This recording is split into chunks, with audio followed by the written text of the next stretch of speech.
Welcome to Backstage with Becca B, with special guest Daniel Quadrino.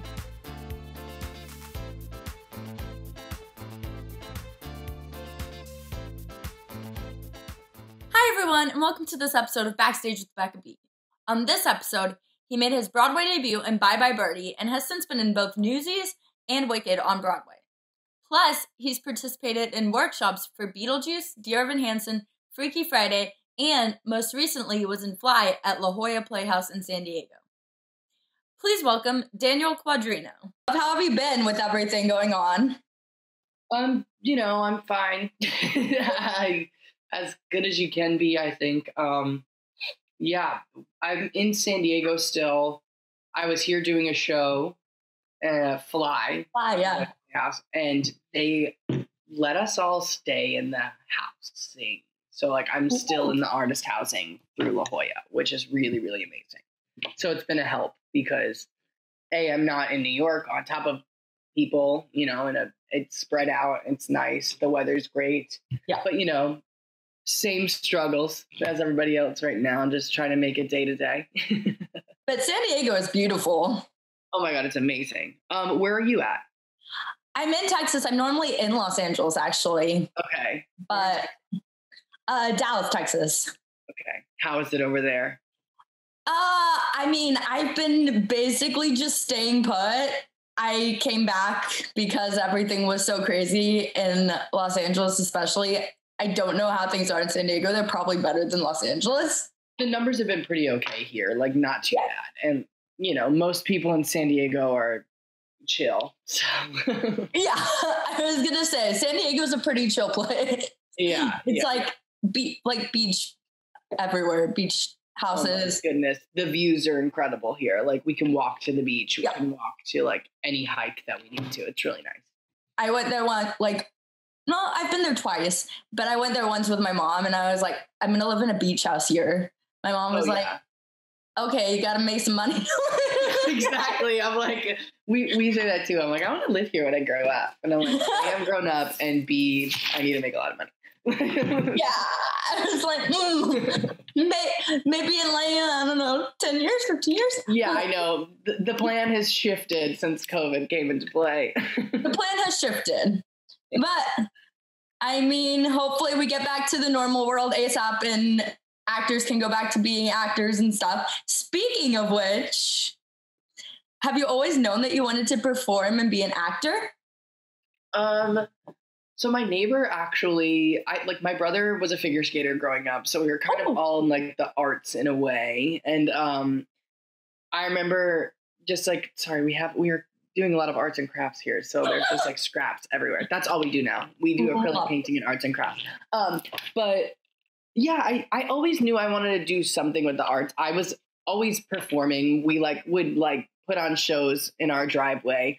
And one of my neighbors who lived across the street from me was a rockette, back in the day. My neighbor's grandmother was one of the early rockettes. So she signed me up for a dance class, and I literally bitched the entire way there. I'm I don't want to go to a dance class. What is that? No.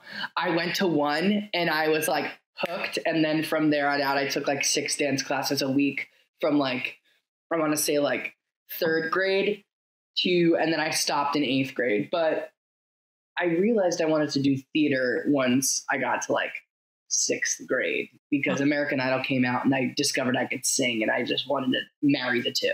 How old were you when American Idol came out? I was in elementary school. I think the first season I was in 3rd grade when the first season came out.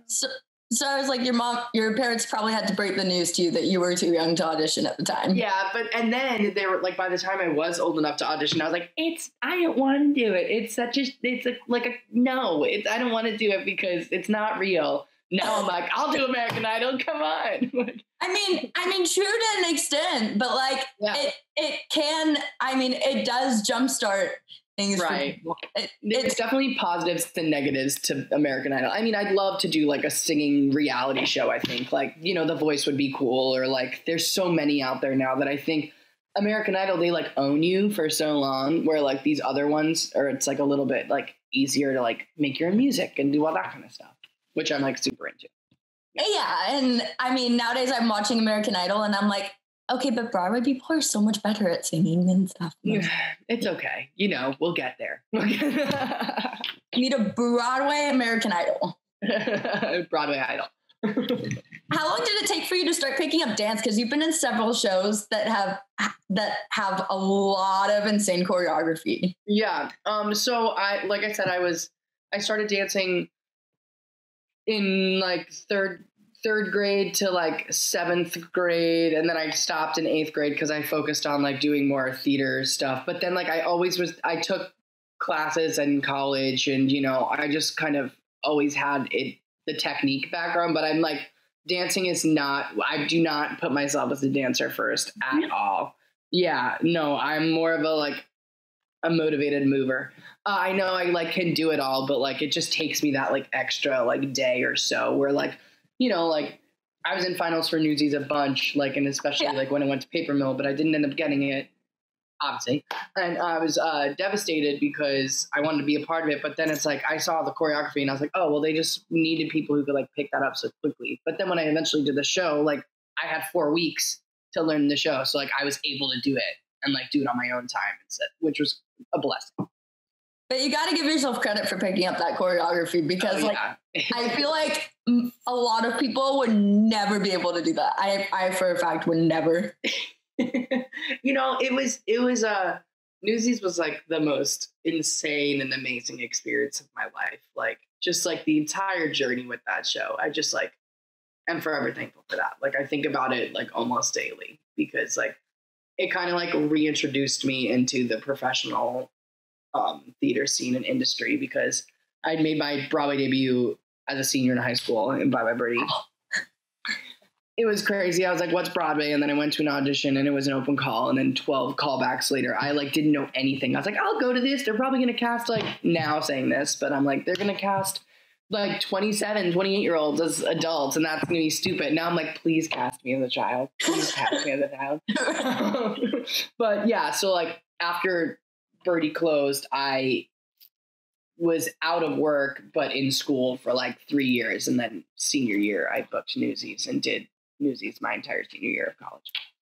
That's interesting. So you went to college, like already having that Broadway debut under your belt. Yeah, my parents were like, you have to go to college. And I was like, so happy that they made me go. Cause I have like I have my degree. I have a BFA, majored in singing and dancing. You know, it was just great. I stayed in New York because I wanted to continue working and I was able to. Do you remember the day you made your Broadway debut and what it was like? It was September 10th, 2009 or September 9th, one of the two. I just remember the curtain call and just being like, did that just happen? Like, I just like remember there was 12 teens in the show. And I think 7 of us were making our Broadway debut. So it was like really special and a really, really big deal. So like, it was really, really awesome. And we were like, the show had like really amazing like Broadway veterans in it and like they made it so special for us. And I think that's why I love that experience in that show so much is that like the people, like my introduction to Broadway was with like unreal like people with good hearts. Like, and at the end of the day, it's like you can say what you want about like what the show was and the reviews were not great and whatever, people didn't like it. But like I still keep in touch with every one of those people from Bye Bye Birdie. And it's been over 10 years. At the beginning of quarantine, we did a big Zoom reunion that I love that. But some of my favorite shows personally are some of the ones that don't get like the best reviews. So it's like, you never know. And it's like the same with movies too. Right. I feel like reviews are like silly because it's one person's opinion dictating the rest of the show's future, which I think is very dumb. And I agree sometimes with reviews, but I mostly don't agree with them a lot of times. Yeah. It's like you can't... Negative reviews, I'll say. Not like, you know, if it's a good review and I've seen the show and I like it, and I probably agree. When did you get Newsies in the timeline? So I was auditioning for Newsies my entire, like, right after Birdie happened, there was like a year in between. And then, like, it was my freshman year at St. Francis College in Brooklyn Heights. And I was auditioning, was in finals for it at Paper Mill. That didn't happen. That was 2012, I think. 2011, 2012. They auditioned end of 11. It started up like early 2012. Didn't get it. Auditioned 24 times before I got that. And yeah, it was crazy. I was a senior in college at that point. I was, gearing up for my senior showcase, but, I kind of already was making it work. Like, I was fortunate enough to work before Pace and Birdie. So, like, I had my agent, I had my, like, my kind of like career path going. Like, I was auditioning regularly and just kind of like waiting for the, like Newsies to come around. But like my last time in, I was at peace with, I've been in so many times that if I don't get it this time, I can't go in anymore, because like they know if they want me now at this point. They've seen me do literally everything. So by the time I got it, there was 4 people at a final callback. I tell this story all the time. There was 4 people at the final callback. They called my agent and they're like, we're holding another final callback for Danny next week. Have him take a week of ballet to make sure his technique is all on. And I was like, oh my God. But I did. And then I went and did my final callback in front of everyone, Harvey, Jeff, the whole team, like literally the whole team. I do my thing. I dance, I sing, do both combos, do my crutchy packet, do my Davy packet, do my Albert is the track I got. And I am like at the elevator at Pearl Studios, and I'm like about to get on the elevator, and the casting director was like, Danny, they want to ask you something else. Can you come back? And I was like, sure, like not thinking anything of it. The other guys hear that that's happening, and they kind of just like hover a little bit. So then like the casting director was like, oh, never mind. But then like I'm back the elevator, and then they're like, actually, can you come back? And I was like, okay. And it was just like this, like, and I'm still like so oblivious, don't know anything happening. I walk in the room and everyone's just like smiling at me, just kind of like, and I'm like, okay, what's up, guys? Like, I had a train to make. I was going to visit Long Island, like my parents in Long Island. But like, I didn't say that. I was like, whatever. If I have to wait for the next train, I will. But yeah, Jeff Calhoun, the director, was like, Danny, we want to thank you for all your hard work. Like, you've like put so much into this. Like, blah blah. I was waiting for like the giant, like, but it's not going to work. And like, we just wanted to thank you and like show you that we like are appreciative of your work. So everyone's like smiling at me, and Mark Hummel, the music director, I vividly remember his smile, because like he was just like, he ended up being like one of my biggest like cheerleaders at the show. I love him. But Jeff was like, we just have one more question. I was like, what's up? I was like, do you need me to be a newspaper at this point? Like, I will. And and they're like, how and they were like, how would you like to be a newsie? And I was like, are you kidding me? And I like broke down, cried. It was just like the craziest day of my life. Wow. Yeah, it was pretty insane. I just remember I cried a lot on that train ride home. I mean, I cry every time I get a job, though. I'm such a wimp. But it's like, it's exciting. Yeah, no, it really is. It's exciting every time you have something. And that magic like has it. And I like love that like the magic of me getting like something is not lost on me, because like, yeah, I do care so much. And like, this is like what I feel like I was born to do. So, I like to, I'm always thankful for what I get. Even when it's hard, on the hard days, I still try to find ways to be thankful. Yeah. And I mean, you mentioned how many times you auditioned, and things happen at the right time. Yeah. And my dad actually gave me the best piece of advice and was like, it's not a matter of if it's going to happen. It's a matter of when. And I was like, that was like the best advice I've ever gotten in regards to auditioning. And my parents are not in the business whatsoever. But like, I was like, oh, that's like a really good like thing, like a motto to live by. I'm like, you know what? You put the work in. It's not a matter of if, it's a matter of when. That's what I always tell people. Hey, I mean, I feel like people in this business need to hear that, because like it's such a, you get told no more than you get told yes sometimes. Right. And getting told no is a full-time job. But like, I also say that like, you got to take those no's and like put them in the Kool-Aid that's going to make you get the yes. You know what I mean? Like, like use it as fuel. Speaking of that, how do you work on like self-confidence when auditioning? You know, I've never been asked that before, actually. You know, I just try to bring myself into the audition room because like they know, as unfortunately and fortunately, they know as soon as you walk in if they want you, which I think is a flaw in our business sometimes because like it shouldn't just be about like what you look and it's not, but like they know, especially like once, you know, like I've been in a few shows, so like, you know, and I've been in for all these casting directors. So if they know me and they're bringing me in, they're like obviously like see something in me to call me in general. Like, you know, like if I get called in by Telsey, I'm like, well, they know me. So like, I know that they at least maybe think that I could fit in here. So like, I try to like, I used to be really early for audition. And I would sit in like the waiting room, like in my really early, I mean like 15 minutes to 20 minutes early, which I think is too much. I like try to get there between like 5 and 10 minutes earlier now, like if it's an appointment, because I don't want to see everybody else going in and out of the room. That psychs me out like crazy. I think it gives me so much anxiety. I think the older I get, the more that is a thing because I like know so much more about this business than I like, you know, but like when I was younger, like I was so like ignorant to everything. I was like, Broadway work, like this is so much fun. But now I'm like, okay, like I can't see all these people going in because I'm going to be like, well, they're going to get cast because they look at them. Like they're so much better than I am.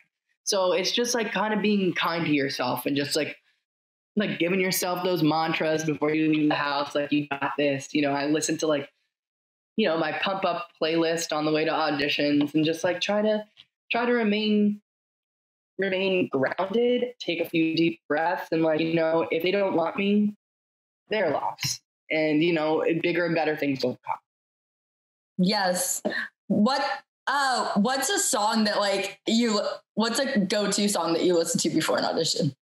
Oh, I guess it depends on the audition. Like a lot of times it's like, whatever album is out then that like I'm obsessed with. But it's usually anything that's like upbeat and like not, I'm trying to like a self-worth anthem, you know what I mean? Like like something like I don't know why this is off the top of my head, but like a Kelly Clarkson kind of like like Breakaway, something like Breakaway or like, you know, like well, I just had one in my head that I was like, oh, obviously that. Oh my God. I'm going to look it up on Spotify. I need to know now. Kelly Clarkson's always a good choice. Right. It's like, you know, just something like upbeat and like, oh, like stronger, like, and like since you've been gone, and like, you know, just like something like just loud to like drown out the voices in my head telling me that I'm gonna suck. Yeah, the like shut up devil on my shoulder. Yeah, exactly. Go away. Shoo. Yeah. Like I do not have time for you right now. Did you have to learn like different dance tracks for Newsies? No. So Albert was like the dance heavy track that I did. Crutchy, I had to learn choreo with the crutch, which was like hard, but he was only in Act 1, so it was like easy.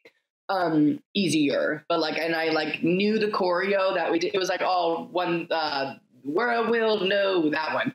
I was like, what is this one called? I just like remember the choreo, like, but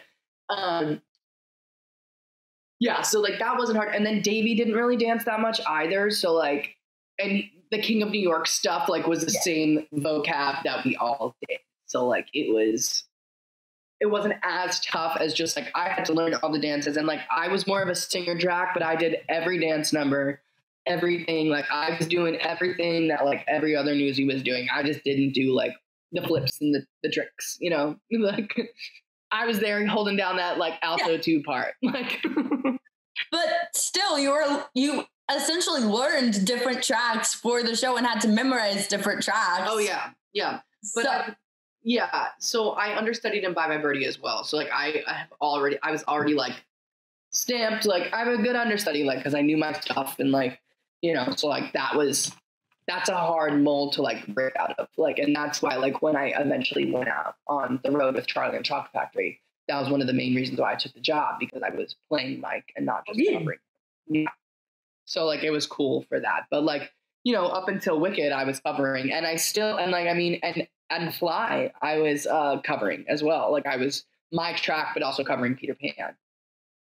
But it's like such an important thing. And it's, I mean, you're basically, I call the understudies and swings MVPs of the show because like, it is, you just have to learn more. I give it up for the swings. Like there's a special like brain cell that I do not have to be a swing. Like my cap, I think it's like 4 tracks that I could learn. The most I've done is 3, and I know that about myself. But I could learn maybe 1. So maybe surprised. When you're thrown into it, you'd be surprised. Like a lot of color coding and a lot of just like. Like knowing this, I do a lot. Like, that's like my main thing, I think, is like color coding what I'm learning. It's like, well, blue is Davey, orange is Crutchy, yellow is Albert. Like, boom, got it.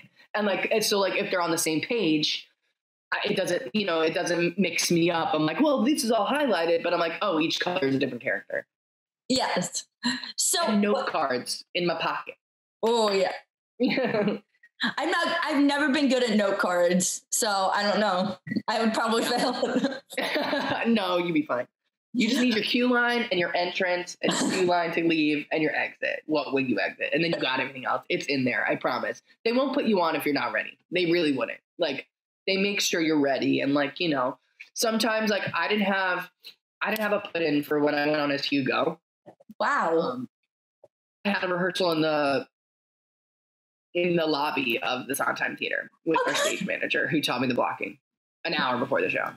It was pretty wild. But like I even then knew my stuff because I knew the lines, and all I needed to know was like, do I sit here? Do I stand there? Okay, I kind of knew because I was always watching. And when you're an understudy, they kind of like block you around that person. So it's like you can kind of see, or at least in my experience, I feel like I've been able to learn a lot by being on stage every night too, listening. Just the show. Like I could have done Elphaba by the time I left Wicked. I'm like, it was there for 2.5 years. Like I know it. Hey, you could be in the movie. That might come out. Yeah, that maybe. I don't know. I don't know what skeptic on that is, but yeah, I don't know. I know the director like exited, but like I'm hoping it still happens. I want it to happen. Me too. I would love it. I need it to happen. Same. I need a Wicked movie. I need it. It'll happen. Everything else is happening. If you could play any other character in Newsies, which one would you have wanted to play? I really want to play Jack at some point. I just think that would be super cool. Because I've done Davey, I've done Crutchy, and it'd be nice to do the other male lead. And then when I'm like 50, I can play Pulitzer. Hey, cross everything off the list. I mean, that'd be cool. There's a lot of original productions of it still. Because I've done Crutchy regionally twice. I did it at the Muni and Pittsburgh CLO back to back, which was super awesome. And that was crazy because like I couldn't imagine learning that show in a week. Like when you do a regional production like that, you rehearse for like 10 days and then you have like a week of shows. And I was so thankful that I like was familiar with my good friend Crutchy and really only had to learn the new song that they added for the tour that I didn't get to do, which was like really awesome to get to like visit Crutchy again, learn about him, and then like do this song. And it was amazing to sing it at the Muni because it was like outside and just magic. It's such a well-known theater too. Like no matter where you live, if you're a theater fan, you're like, oh, I know that theater. Meet me at the Muni. It's why I loved the Muni so much. So then you got Bach and Wicked while understudying. Yeah. So after Newsies closed, I did Peter Pan Live on NBC. Yes. And then that was, I say every experience was crazy, but they're all so different. We rehearsed Peter Pan like a normal musical the first like a month. And then we went out and filmed, like we went to the soundstage, which was on Long Island where I grew up.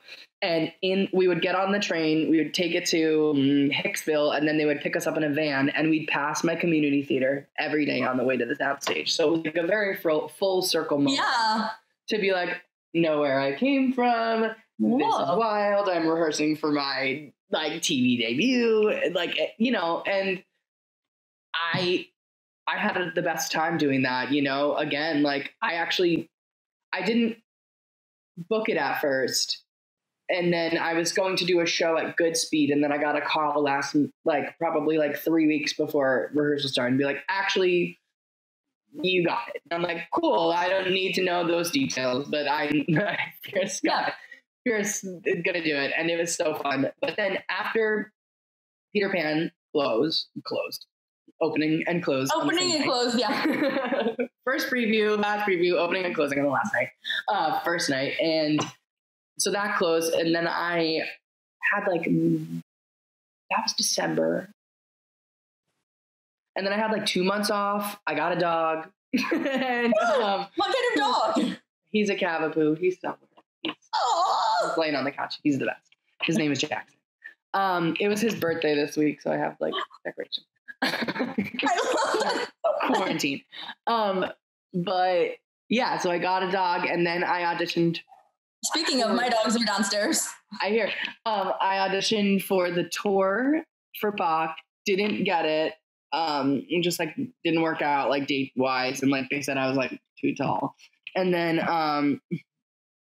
I went in for the track that I ended up doing. It was a 1-day audition, and no, it was 2 days actually.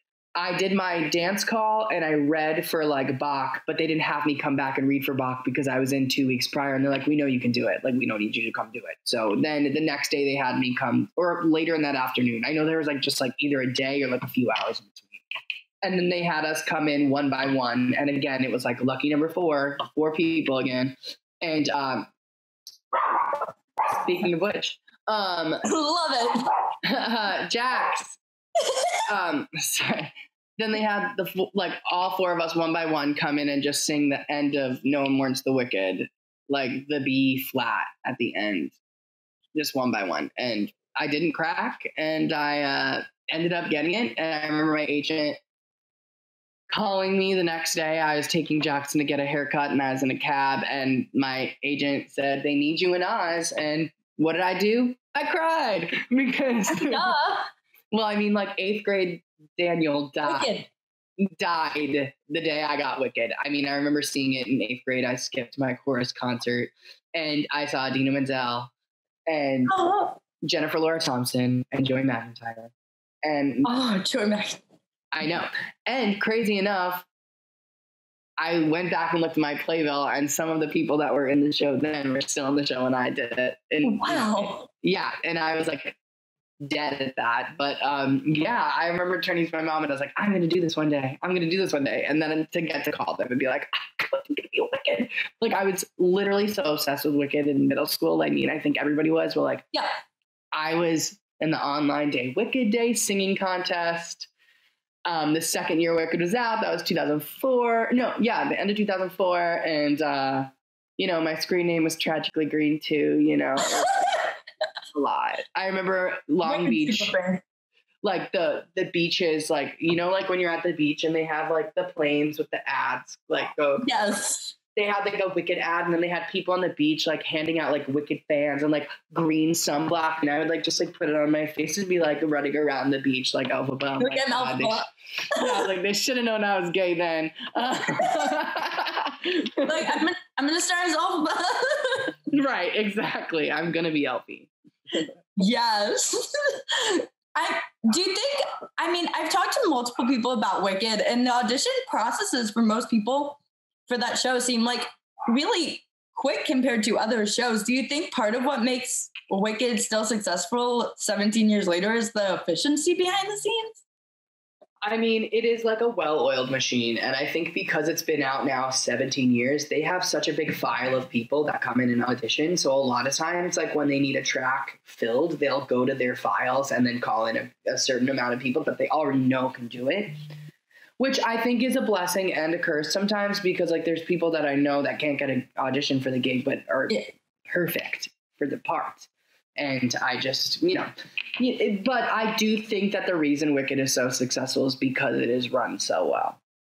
I mean, every time you go see it, it looks like it opened yesterday. Yeah. It really does. And they And that's like everybody going into it. Like, you know, the producers are wonderful and, you know, they have a lot of money, so they're able to upkeep it. And, you know, it's such a phenomenon that it's like they want to, like, you know, live up to the reputation. So I think that's why it's a well-oiled machine, and why it's so efficient, because everything is run so well. And they know they've had like 17 years of experience now. Yes. If you could go back to the show and play any other character in the show, who would you play? Well, besides Alpha. Besides Elfie Girl. I feel like I'd be a really, really great Glinda standby. But I think I'd really love to, I know it sounds stupid, but I'd love to be Bach full time. Like, I covered it, but I'd love to have that sort of like ownership of like, this is the role that like I'm doing this 8 times a week. This is my role. I'm not just stepping in. I want to be able to like be completely comfortable in it. Not that I wasn't by the end of I was in the show for 2.5 years. So like by like a year in, I was very comfortable, like whenever I'd go on, but I would love to just do it for 6 months even. Hey, I could see them bringing you back for that. I mean, that'd be nice. Your lips to Wicked's ears. Let's manifest that. Yeah, for when theater comes back. Yes. So then you mentioned being a lead on tour for Charlie and the Chocolate Factory and taking it because like you wanted to have that 8-show-a-week experience. Yeah. What else do you think like made you gravitate towards that role, and what was different about touring than being on Broadway? So at first what made me like, I was in callbacks for Mike Teavee on Broadway. So I was like, definitely like wanting to do that. And I literally remember when I didn't get it, I was like, I'm going to do the tour. Like, it's whatever. I'll just do the tour. Like, it's going to happen. So I manifested it up. And, you know, I think what made me so attracted to that was that it was a principal role. And like, I was finally going to be able to like, no, I'm not a cover. Nothing wrong with that. I just like was ready for that next step where I'm like, I've done three Broadway shows and I've covered in every one of them. No, have I done 3? Yes. Oh my God. I was like, have I done 3 Broadway shows? Yeah. I've covered in all 3 of them. That like by the time like I was in for Mike, and it just felt like such a good fit. And then I'd never been on a tour before, and it was a first national production contract, which is like the highest tier that you could do, like the best kind of contract for a national tour. We had really great sit downs. Was in Toronto for 7.5 weeks. Wow. You know, most places for 2 weeks at least, you know, and then we had like a stint of like 6 1-weekers in a row. And even that wasn't so bad, but it was like in the dead of winter when we were doing the 1-weekers. So we were inside the whole time anyway, but, it was, I think that's what made me want to do the tour. I like, you know, say what you want about Charlie and the Chocolate Factory. They changed a lot of it for the tour. And I think it was made to go on tour because it was a lot of children's first experience with theater. Like, it was amazing to go city to city to see kids like be like, oh my goodness, like this was my first like theater experience. And like, I you know, like I think it's a good experience. Like, and I think that they added a lot more magic to the production from Broadway. They learned, you know, and they still hadn't gotten it right, they said. So they wanted to like get it closer to being right. And then even the non-equity tour that went out after us, sadly, that is now shut down because of COVID, they made improvements on that and like different changes and stuff like that. So I think that's kind of cool that they're like still trying to get it right. But I think what made me so attracted to the show in general was that I was going to be playing a principal. Like, I think that bottom line, I was finally going to be like, oh, I'm playing Mike Teavee and Mike Teavee only, not playing, you know, Albert Cover Crutchy Crutcher TV, blah, blah, blah, you know, or like the Rat Track and Wicked. Again, I want to like emphasize that there's nothing wrong with covering. I love it. I did it in my last gig, but it was really cool to just be able to take an ownership of a role. And only like certain kinds of people who learn roles really well can cover, I feel like. You know, I think that I have showed that like when I do go on in a track that I cover, that I do it well. And like even in Fly, like I was ready to do do runs in the studio as Peter because like there were so many flying technical elements and they were teching the flying bits with the people who were Peter and Wendy. But then they would be in the studio and then I'd be doing flying training and then flip flop. And so like I had to be like really ready to do any like go on at any moment. I mean, and again, we had 3 performances post opening night and then we got shut down. But that makes me so fun. Yeah, we did 27 previews though, so I didn't feel like cheated out of the experience. I just would have loved to like finish it out and like get comfortable in our Frozen show that like we had. Yeah. I wanted to go see it too, so I was really upset. I wanted to like go take the train now. It's really cool. I hope it's not the end of it. That's all I can say. Like, I mean, I really do think it's special, and I think when Broadway is safe to open up again and they're ready to open up new shows, I think this would be a really good show to bring to Broadway because it's a show about female empowerment and that like, you know, women can be the hero of their own stories and, you know, she doesn't need Peter to save her. She can save herself, you know, like that's. Yes. I love that about it. And it's just the choreo, the team, everything is just incredible, you know? Mm-hmm.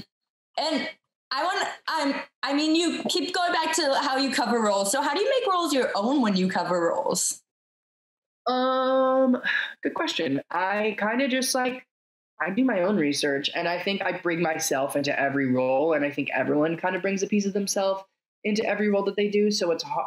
I mean, I think it's easy to make it your own because if you're putting yourself into that, like, for example, like when I put myself into Bach's shoes, my circumstances and my way of seeing the role is different than say Robin DeJesus, who is someone I covered, or Zach Plasner, or, you know, and like for Crutchy, it was like there, but to piggyback onto that for a second, there are certain things that are like very like, you must do this, this is something that you have to do. And like, you know, the general like blocking brush strokes, I'll say, of the character are all like, this is the character. You can't be like, I'm Bach and he's not going to look Glinda this time. Like, you know what I mean? Like, you can't really do that. But like, it's, I think it just all comes with like experience. I mean, at least for me, like my first time on in any understudy track is usually a blur. And I always say, shove with love. You know, if I'm like in the way, just push me. But that's never really happened. Has any Glinda like ever made you break character in Wicked? Because I feel like that's such an like the Bach and Glinda scenes are so funny. I was very and still am very close with one of my Glindas. I mean, most of the Glindas that I did with, I was very close with and still am. But Cara Lindsay and I did Newsies together, and then we got to do Wicked together. So like when I went on, like the first few times, it was like, oh my god, like I just like we're like okay, and we would like really hold it in, and then but like there was like just like a little bit of a like crack of a smile, you know. But my first time on as Bach, I broke because I was on stage with my good friend Lily Cooper was the Elfie standby at the time, and she was on, and I remember the line in Act 2 being like, "You're lying. That's all you ever do. You and your sister. She's just as wicked as you are." But I forgot it, and I was like, "You're lying. She's wicked like you." And I just like put my head on my chest because I was like, "Ah, shit." Like, but you know, you live, you learn. Hey, and it's like it's things like that make live theater so special. And and nobody noticed. Like nobody noticed that anything was wrong. You know what I mean? But it's still regardless. It's like different every night. Oh, absolutely. I love onstage mishaps. I love when stuff goes wrong, and of course when no one's hurt. But I love when stuff goes wrong. Yes. And I want to get into your music, but first I noticed a lot of workshops on your resume. Oh yeah. Wow. Which I really wanted to talk about because you've been in a lot of really workshops for really successful shows. Yeah. What is it like being in a workshop and being involved in a show at those beginning stages? Well, which one do you want to know about? Which one was the best? Oh, I don't know. I mean, I think all of them were really cool. I think for me, what was really cool was when I did the first Freaky Friday, the first reading of Freaky Friday, and it was the first workshop of the Tom Kit Brian Yorkie one. So like, I just was like, literally like in awe the entire time because I was like, I'm in the same room as Tom Kit and Brian Yorkie. Like, and I'm such a next to normal fan. Like, dream show, need to play Henry or Gabe at some point in my life. Like, yes, do it. So that was really awesome. And then like Dear Evan Hansen wasn't even called Dear Evan Hansen when I did it. It was really? called it was the last workshop before they went out of town. So it was called the Untitled Daniel Levinson Project because he wrote the book. I believe that's what it was called. Wow. Because it was also like a big secret. And all the leads were still the people that you saw. But then like I was like the voices like in the ensemble. Like so like there was 2 boy ensemble members and 2 girl ensemble members. And yeah, I did it. And then like I haven't gone in since. And like, you know, I would have loved to get to the chance to go in for Evan at some point. But I think the ship has sailed. I think I'm a little too old now. You never know? No, I know that it's not going to happen. And I've just like let it go. Just like, yes, I do know that much that I will not be doing Dear Evan Hansen. And it's no hard feelings. I mean, I've gotten through the emotions about it. I was definitely like devastated, but at first, but that show was really cool. And I loved the music. And again, like, yeah, Patrick and Paul, like what? And I don't. Oh, and then I did the Beetlejuice. Beetlejuice was crazy because I did this workshop where it was like I half booked it, so they couldn't. I did the Act 2 workshop, so we did the stage version of Act 2, and then the second 2 weeks was like a full 29-hour reading, and like I was basically filling in with other really awesome people that only did the first 2 weeks. But it was really cool because I got to work with Carol Shelley. Like she was like, I had like moments with her, like may she rest in peace. And it was really cool to see her, like, cause I've been such a fan of hers. And Alex Timbers is amazing. And just a genius. And it was really cool because I was like only there for like 2 weeks. I got to like try on all of like the special effects that they were testing out, which was super cool. Like they would have me stay and I would like try on like the like shrunken head thing or like do that stuff, which was awesome. And yeah, I met like some really cool people. I like became friends, like I met one of my best friends doing that. And like, again, like it was the same producers as Charlie and the Chocolate Factory. So my final for the tour was actually on a lunch break for Beetlejuice. So they were like, and it's same casting director, same everyone. So like I was already doing them a favor by doing this like 2-week workshop. So I was like, okay, maybe they'll like throw me a bone and like give me a solid. So like I remember like shaving in the new 42 bathroom, like putting on my like little like baby boy beat on, running to Pearl Studios dressed like Mike Teavee as nonchalantly as I could. Yeah. And like the producer who was at all of our Beetlejuice rehearsals were like, wait, you're missing rehearsal. I was like, you do this. And like, we like made a joke about it and like, it was fun. And then, but like, I think that's why Beetlejuice was so special to me was because I was like, well, I knew going into Beetlejuice that I was only doing 2 weeks. So like I was attached and I was like, well, if it comes to Broadway, maybe I will like come in and replace or whatever. Blah, blah. The track that I was doing in Beetlejuice ended up being cut out of town. It was like the Dead Boy Band.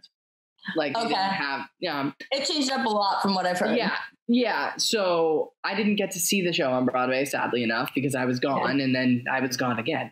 But then, so Beetlejuice was cool because like that I feel like helped me like get to know the producers. The producers knew that I was like someone reliable and someone great. And I remember being back from that lunch break early and Mark, who the producer, Mark Hoffman, was there. And he's like, would you want to go on tour? I was like, yeah, I've never gone on tour and I want to play a lead. And then like 3 weeks later, I got the job. I was like, okay, here we go. Hey, again, things happen for a reason. Exactly. Totally. Yeah. You were given that workshop to get you into the lead role on tour. Yeah. It's crazy though, because every every workshop I've done, I've like only done the workshops. Hey. So I've like helped develop, and then like I get to see it on stage. Like when I saw Dear Evan Hansen on stage, like I was a mess just because like I remember like hearing the music and loving it so much, and then I saw it off Broadway, and I was just like, okay, it was wild. Is anyone not a mess watching that show? I mean, I've talked to people that don't like it, and I understand. How people, like everyone, people have their own opinions about things, and I think there's definitely like, I think that they could do a better job casting a more diverse cast, and I think that they're starting to learn that. But I think yeah. So I think that's like one of my hangups with it, and I just think it was like okay. And like the fact that I'm like rooting for a liar, it's like weird, like in a way. Like so like, but I still like I'm nothing against the show. Like music is amazing. Like I think it's so special. So no, that is weird. You like find yourself sitting there like, oh, why am I sad for him? Like right. It's like when you watch Dexter and you're rooting for a serial killer. Like I'm like, oh, why do I want this serial killer to get away with it? Because it's just something about the writing, huh? Yeah, exactly. And because on Dexter, he only killed bad people. But doesn't make it right. Yeah, it's like a very it's weird. Thin line type of thing. Yeah. So what's the funniest thing that's ever happened to you on stage besides the Wicked story? There's a lot that happened during Wicked, but my first show at Newsies, like so like carrying the banner happens and or the beginning of it, and I'm like, oh yeah, like I got a leg of lamb, and then I like go to my little like tower where the screen comes up, and we all turn around and we like hit our hat on the 5 and then put it on like the 8. And I remember I'm like, ain't it a fine life? Boom. And my hat literally flew off the tower and just like landed on the stage. And I was like, and that was my first show. And I was like, well, if that's the worst thing that happens today, fierce. But I had a really hard time.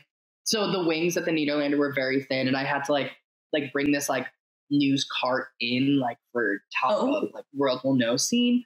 And at the end of carrying the banner, like my track was always the one that would move that. And I would always hit the wing, and like the stagehands, like they're like our family too. I remember they would be like shining the light, the flashlight. Don't hit the wing today, Danny. But also in Wicked, another wing hitting story. I played Averick Fierro's driver, and I did like the handshake. I was like, I want to see when you get kicked out of this school, basically. And I like, yeah, and I like get on the bike and I like ride it, and I literally hit the wing, and it's just like, and like everybody on stage is laughing at me, and like thankfully I'm laughing too. Last one, same show. Well, not same. I don't know if it was the same show, but it was Wicked still. And I was the track in One Short Day that did the ticket thing on the scooter, and he like zooms past and gives Glenda the ticket, and it was Kara and Rachel Tucker, and I like go to attack the scooter and like hit it, like like go into like plie while I'm scooting across the stage. I missed the scooter. Like I just like totally missed the scooter. And I was like, okay, I'm going to try it again. Like fierce.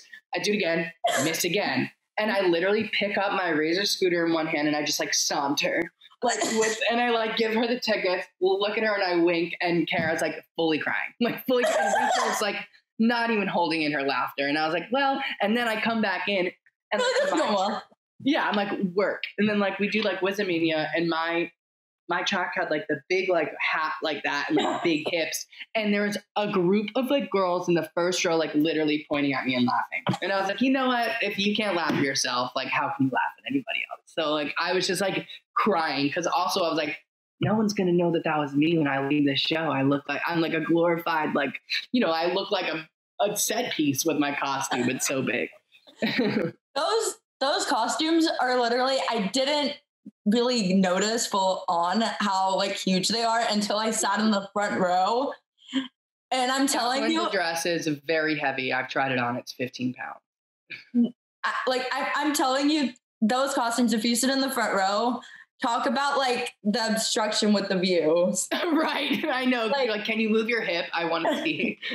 Like your hat is a little too tall. Yeah, I know.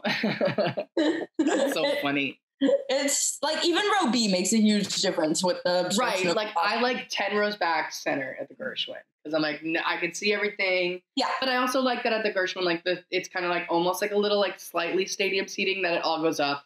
That's theaters, and same with the Richard Rodgers, like that, like it kind of goes up too, like that. Yeah. That's true. I was gonna say with the hat thing, at least it didn't like land in the audience. Oh my God, if it did, I wouldn't have gotten it back. One of the Glinda, I feel like someone would have stole it. One of the Glinda standbys was on one time, and she was like, ooh, like with her purse, like flirting with Fiero, and she accidentally threw it into the audience. But then at intermission, someone put it on the cog, which is like the cut out of the clocks, like on like, you know, like the stages like that, like and they put it on the stage, which I thought was very nice. Probably after a full-on photo shoot, but yeah, they were like, look at Glenda's purse. They probably opened it. I wouldn't have given it back. Is there actual money in here? Yeah, I was like, is it Mania money? Right? Okay, so then I have to ask you, talked about BA, you talked about how you're working on music. Yeah, I'm writing I have like one single on iTunes and Apple Music and Spotify. It's available wherever you can stream music. But I'm working on some new music that I'm hoping to have done early 2020. What is it? 2020? 2021? Early 2021. And literally, what year is it? What day is it? Honestly. Well, I do know what day it is because it's election day tomorrow, and I'm very anxious. But what month is it? Yeah, but literally, what month is it?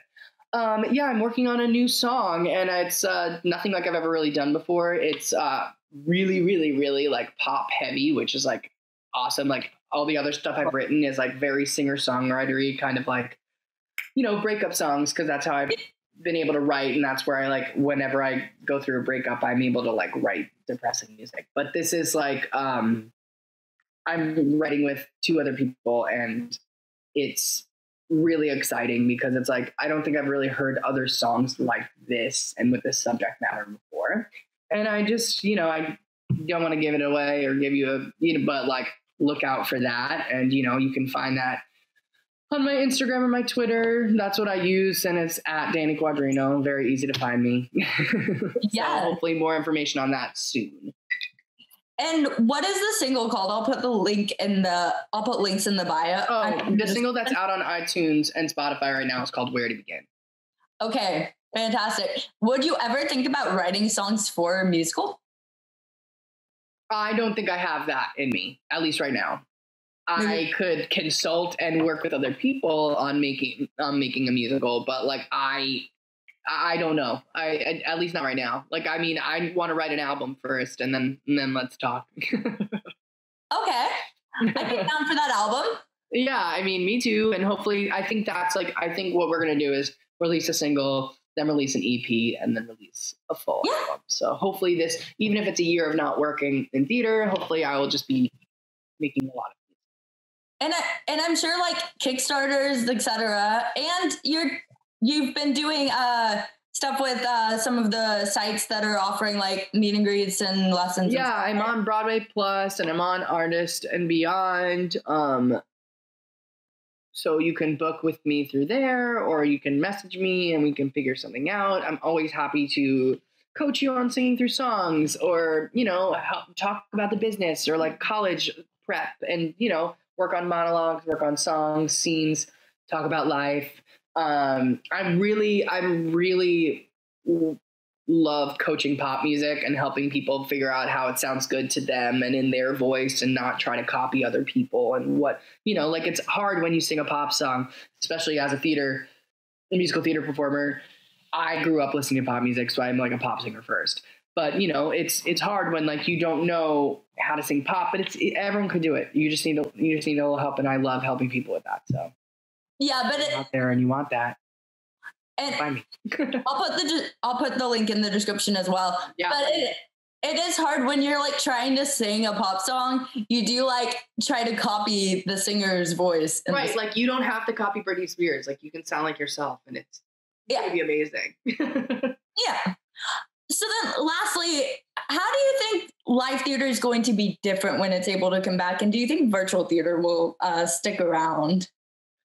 You know, I really don't know. I think live theater, once there's a vaccine, I think it will be a little bit more like what we were used to. And I honestly don't think broad or theater will be back to that capacity until there's a vaccine.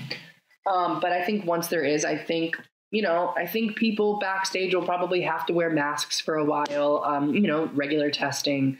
I think the audiences are going to be social distanced for a little while. I don't think that's the issue right now about like why Broadway isn't open. I think it's more the backstage, because a lot of these theaters are holes in the wall. Like, they're so small and everyone's on top of each other.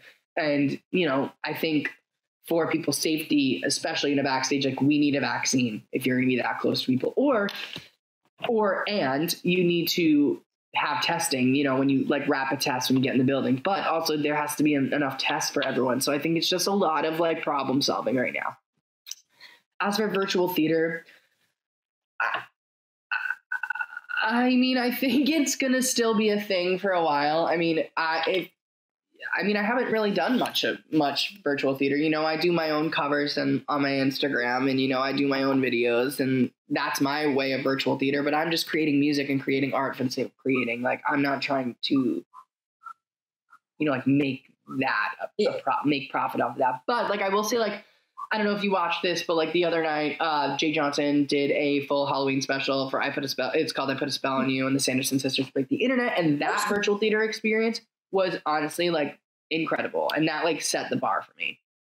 There's been a lot of really good ones. Yeah. Like I think, and I love seeing like the readings that people do like on Zoom. I think that's really fun. And I think it's just like, everyone's just trying to make it accessible for everyone right now. Do I hate that the same 6 people are asked to do all these things sometimes? Absolutely. But, it is what it is. And like, we're creating our own opportunities for ourselves. That's like my goal from here forward. It's just like, I'm not going to just sit and like compare myself to others and be bitter that I'm not getting asked to do things. I'm just going to make my own stuff, and what comes of it comes of it. And if people like it and watch it, they do. And if they don't, I'm still having fun. And you never know, you could get asked to do something something that you're creating. Right. I just like, the only thing that I'm like struggling with, because I'm old, is TikTok. I can't do it. I'm really bad at it. Same. My dad is on it every night, and I'm like, I'm never getting a TikTok account. I have one. I just like, and I post videos here and there, but I'm just like, it seems like too much work to be on.